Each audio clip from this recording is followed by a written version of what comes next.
In the summer of 1966, Colonel David Wynn was about to take command of the U.S. Air Force Base on Guam.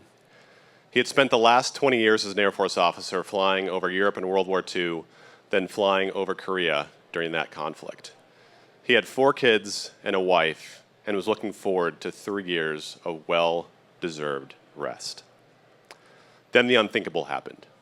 One of his best friends from the Air Force was shot down over Vietnam, leaving a combat squadron without a commanding officer. Colonel Wynn knew what he had to do. He volunteered to take command of this fighter squadron, leaving his family in the United States. Now, at the time, it took 100 missions to be able to be sent home to rejoin your family. And on mission 100 over Hanoi, Colonel Wynn's F-100 was shot down. He parachuted into Hanoi and was soon captured by the North Vietnamese. That decision would cost him 5 years of his life.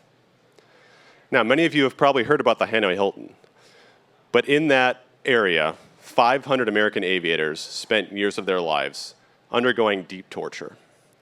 They had left a deeply technological society and lived amidst rats, lived with gruel to eat, lived with the stocks where rods were put behind their back and strung up, as the North Vietnamese attempted to extract propaganda value from these individuals.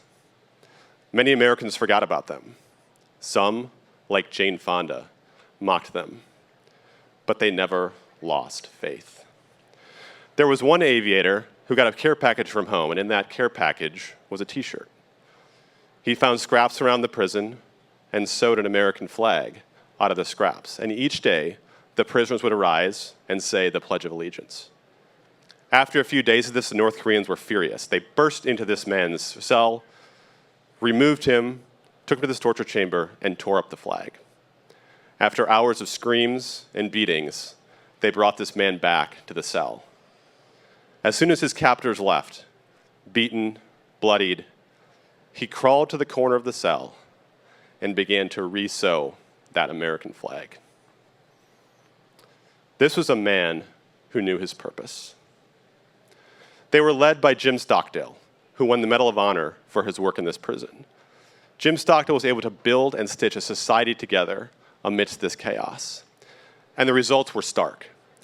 If you look at the outcomes from prisoners of war from Korea, the 500 plus that were there, 90+% had PTSD upon returning home. For the Vietnam prisoners of war, very few did. It was keeping faith, it was ties with your society, and it was men coming together in hardship, grounded in American values that got them through that moment. Now, why do I tell you that story in the context of Cubit Capital? At Cubit Capital, frontier tech runs through our veins.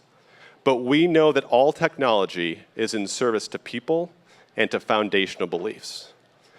A belief that our Creator has given men and women meaning and purpose.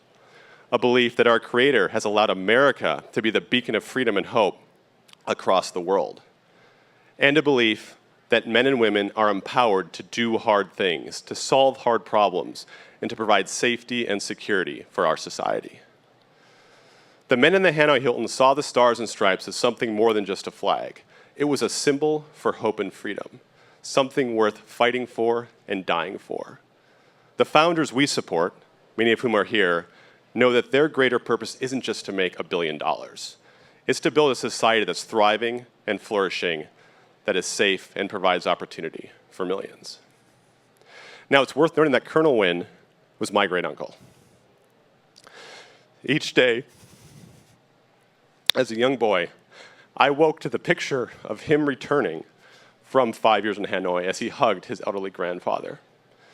Men like Ross Perot put their reputations and dollars on the line to bring him back. Before I left for my first combat deployment in 2009, I had not heard Colonel Wynn talk publicly about his experiences. But he invited me to a reunion of his comrades in the Air Force. For an hour, he recalled what had happened to him in those cells, and I sat in the back, listening and watching. I believe he wanted me to see and hear that as I went to defend our country. And I left that moment knowing I had to do my duty. At Cubit Capital, we know what it means to serve.